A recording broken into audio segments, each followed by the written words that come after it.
Hello friends, કેમ છો? ધોરણ 6 ના ગણિતમાં પ્રકરણ નંબર 2 પૂર્ણ સંખ્યાઓ એમાં સ્વાધ્યાય 2.1 ની ચર્ચા આજે આપણે કરવાના છીએ. તો જો આપને સ્વાધ્યાય 2.1 સંપૂર્ણ શીખવું હોય તો વિડીયો અંત સુધી બન્યા રહેશો. એ ઉપરાંત વિડીયોમાં કોઈ ડાઉટ કે ક્વેરી હોય તો કોમેન્ટ કરી જણાવશો, જેથી કરીને આપણા ડાઉટ કે ક્વેરી સોલ્વ કરી શકાય. એ ઉપરાંત જો આપને ખરેખર વિડીયોમાં કંઈ નવું શીખવા કે જાણવા મળે છે તો પણ કોમેન્ટ કરી જણાવશો, જેથી કરીને અમને પ્રોત્સાહન મળે અને આપના માટે સારામાં સારું કન્ટેન્ટ પૂરું પાડતા રહીએ. એ ઉપરાંત ખરેખર જો આપને વિડીયો ગમે તો વિડીયોને લાઈક કરવા વિનંતી, મિત્રોને શેર કરવા વિનંતી, જેથી કરીને એ લોકો પણ લાભ લઈ શકે. અને હજી સુધી જો આપ ચેનલ પર નવા હો તો ચેનલ સબસ્ક્રાઇબ કરી બાજુમાં રહેલું બેલ આઇકન દબાવી દેવું, જેથી કરીને આપને મારા નવા વિડીયો અપડેટ્સ મળતી રહે. તો વધારે સમય ન બગાડતા હવે આપણે સાથે 2.1 ની ચર્ચા કરીએ છીએ. તો પ્રકરણ 2 નું નામ છે પૂર્ણ સંખ્યાઓ. સ્વાધ્યાય 2.1 ની આપણે ચર્ચા કરીએ એ પહેલા થોડીક બાબત સમજી લઈએ કે પૂર્ણ સંખ્યાઓ જે છે એની પહેલા પણ એક સંખ્યા છે પ્રાકૃતિક સંખ્યા. એટલે કે જો આપણે વાત કરીએ તો સંખ્યાઓની શરૂઆત ક્યાંક ને ક્યાંક પ્રાકૃતિક સંખ્યાથી થાય છે, અને પ્રાકૃતિક સંખ્યાની શરૂઆત 1 થી થાય. 1 2 3 એમ અનંત સુધી સંખ્યા આપણને મળે છે, જેને આપણે પ્રાકૃતિક સંખ્યા કહીએ છીએ.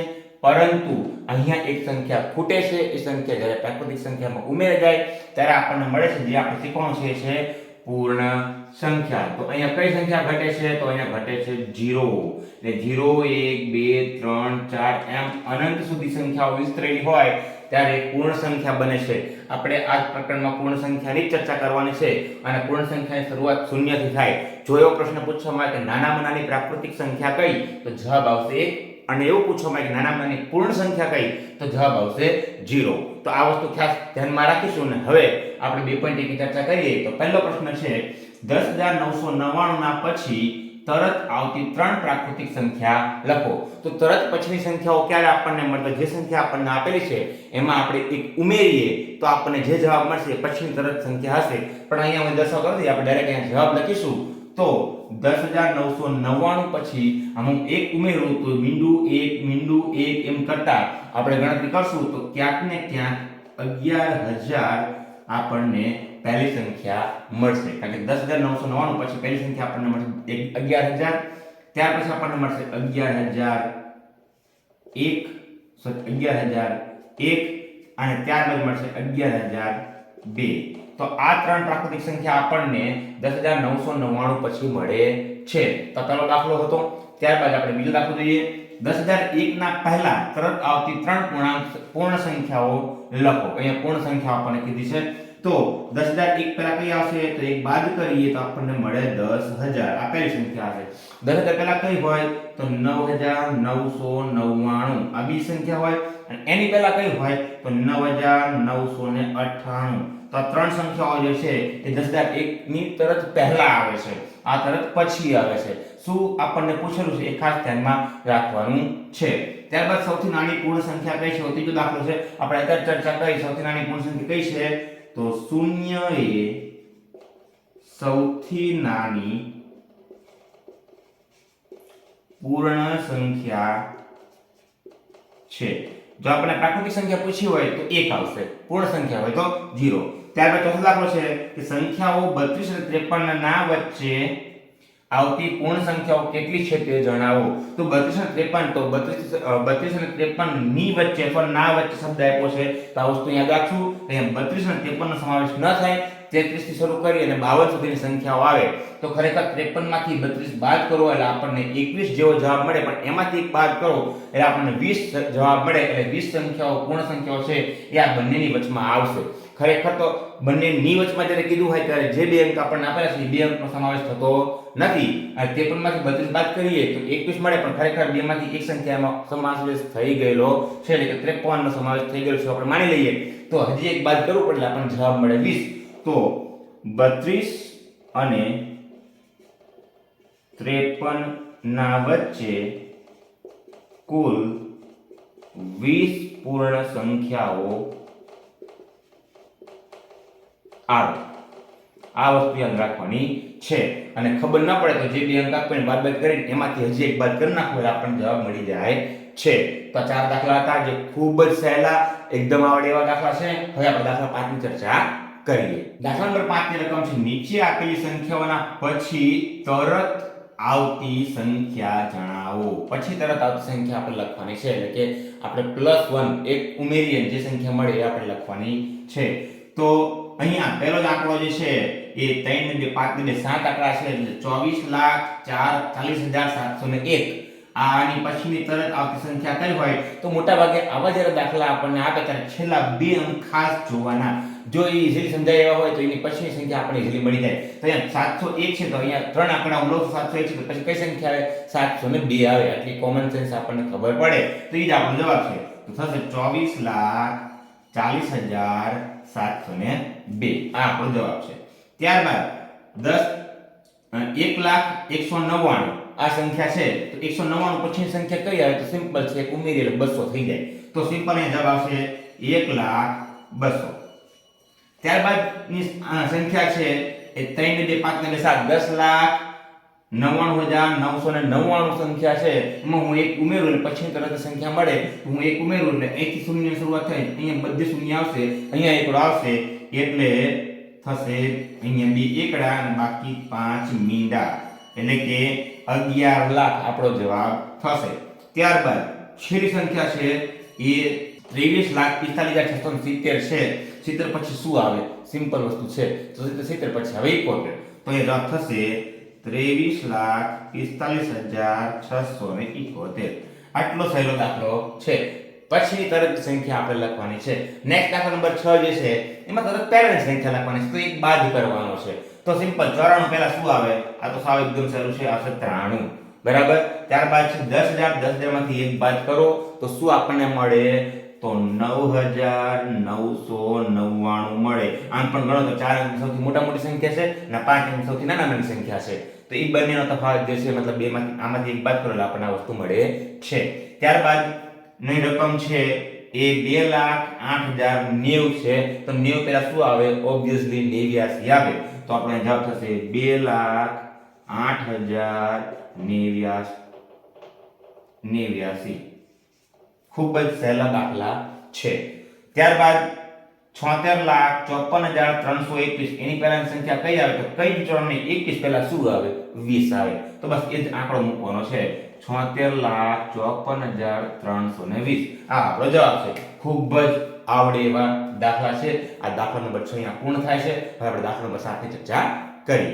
દાખલા નંબર 7 ની રકમ છે નીચે આપેલી સંખ્યાઓની જોડીમાંથી સંખ્યા રેખા પર કઈ સંખ્યા ડાબી બાજુ આવશે અને કઈ સંખ્યા જમણી બાજુ આવશે તે જણાવો તથા તેમની વચ્ચે આ બેમાંથી કયું ચિહ્ન આવશે એ પણ આપણે જણાવવાનું છે. તો પહેલી રકમ છે 530 અને 503. તો જે સંખ્યા આપણે જાણીએ સંખ્યા રેખા સમજી લઈએ.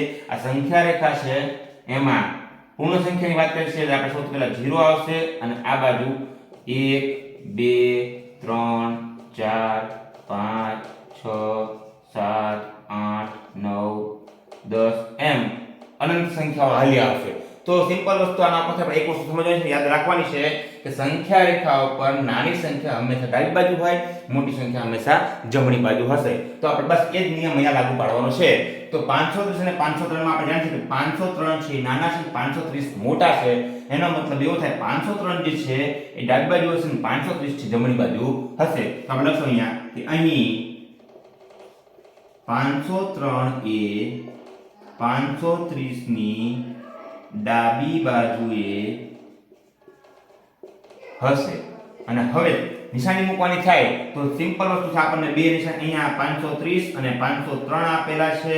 તો જે સંખ્યા મોટી હોય એ બાજુ મોટું મોઢું એવું આપણે યાદ રાખવાનું અને નાના બાજુ કોણી હંમેશા કોણીમાં નાના અને મોટા એ પ્રમાણે સમજી અને આપણે આ પ્રકારની નિશાની મૂકીશું બરાબર. તો જસ્ટ મજાકમાં વાત હતી. 530 જે છે 503 કરતા મોટા છે તો 530 બાજુ આને બોલાય એમ 530 ઇઝ ગ્રેટર ધેન 503 એટલે 530 છે 503 કરતા મોટા છે.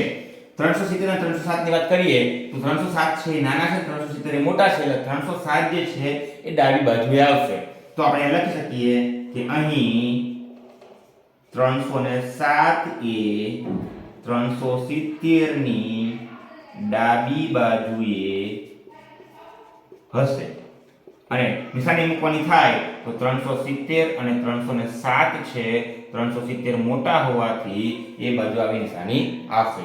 ત્રીજી રકમ છે 98,765 અને 56,789. અહીંયા સિમ્પલ વસ્તુ છે. અહીંયા પહેલા બંને આંકડા સમાન હતા તો આપણે થોડીક વિધામાં કે કઈ સંખ્યા મોટી છે આપણને કદાચ ખ્યાલ ના હોય, લાંબો આંકડો હોય ત્યારે પ્રશ્ન થાય, તો અહીંયા પણ આપણે મોટો ઈઝી ફાયદો ક્યાં છે કે બંને 5 અંકની સંખ્યા છે અને બંનેનો પહેલો અંક જોઈએ તો એક 9 છે ને એક 5 છે, તો ઓબ્વિયસલી કયો અંક મોટો હોય? 9 વાળો અંક મોટો હોય, તો આ અંક મોટો થાય ને આ અંક નાનો થાય. આ સીધી સટ વસ્તુ ખબર પડે. પણ જ્યારે બંને આંકડા સમાન હોય ત્યારે બીજા આંકડા તરફ જઈશું, એ પણ સમાન હોય, ત્રીજા આંકડા તરફ જઈશું, એમ કરતા આપણે આગળ વધીશું તો આપણને એ જવાબ પણ મળી જશે.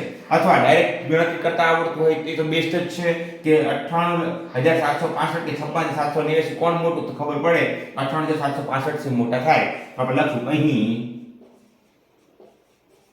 56789 એ 98765 ની ડાબી બાજુએ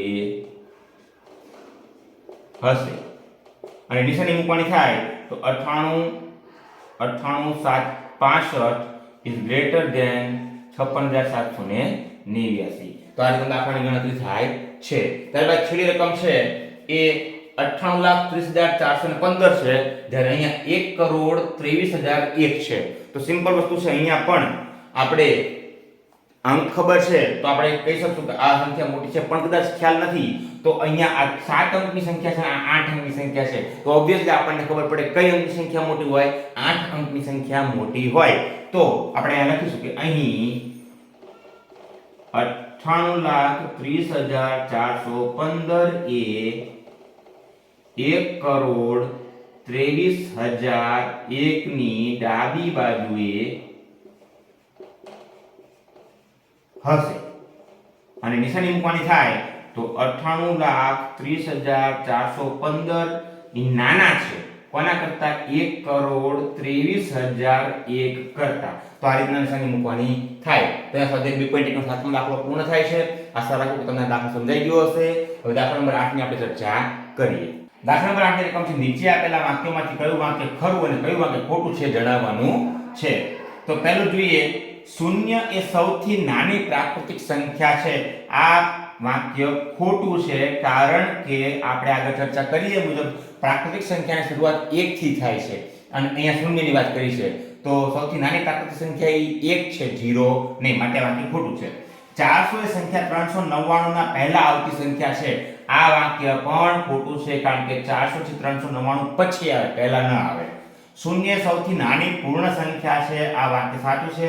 આગળ ચર્ચા કરીએ મુજબ નાનામાં નાની પૂર્ણ સંખ્યા જે છે એ 0 છે અને 0 થી પૂર્ણ સંખ્યાની શરૂઆત થાય છે. 600 એ સંખ્યા 599 ના પછી આવતી સંખ્યા છે. સાચું છે કારણ કે 600 છે 599 પછી જ આવે. બરાબર.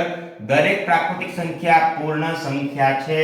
આ જવાબ સાચો છે વાક્ય, કારણ કે તમામે તમામ પ્રાકૃતિક સંખ્યાનો સમાવેશ પૂર્ણ સંખ્યામાં થઈ જાય છે. પરંતુ નેક્સ્ટ વાક્ય જોશું એનાથી ઊંધું વિધાન છે, એનું પ્રતિવિધાન છે કે દરેક પૂર્ણ સંખ્યા છે પ્રાકૃતિક સંખ્યા છે. તો અહીંયા જવાબ ખોટો પડે કારણ કે શૂન્ય જે છે એ પ્રાકૃતિક સંખ્યા નથી, એ પૂર્ણ સંખ્યા છે. બરાબર. માટે આ વિધાન ખોટું પડશે ને આ વિધાન સાચું પડશે. ત્યારબાદ છે 2 અંકોની પૂર્ણ સંખ્યાની પહેલા આવતી સંખ્યા 1 અંકની ન હોઈ શકે. આ વાક્ય ખોટું છે કારણ કે 1 અંકની હોઈ પણ શકે.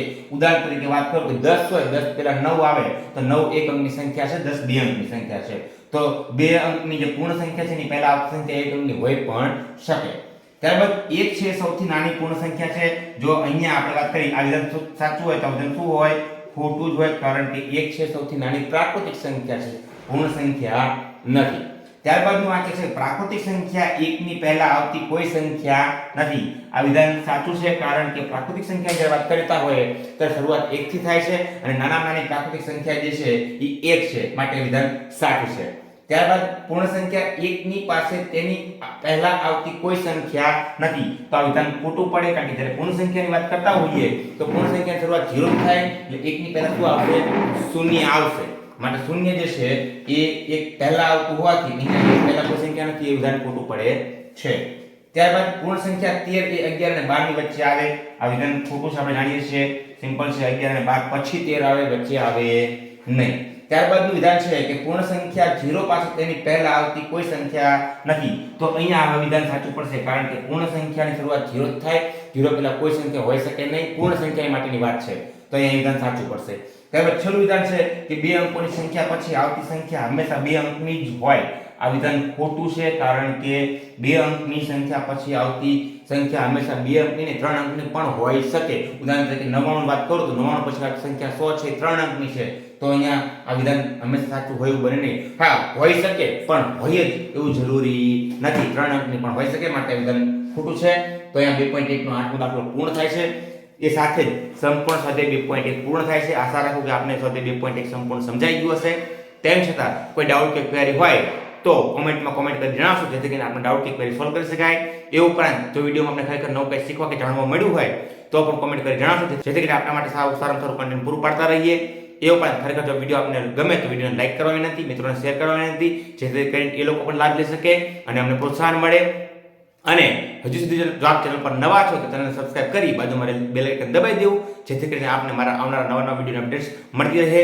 મળીએ છીએ નેક્સ્ટ વિડીયોમાં. Thank you.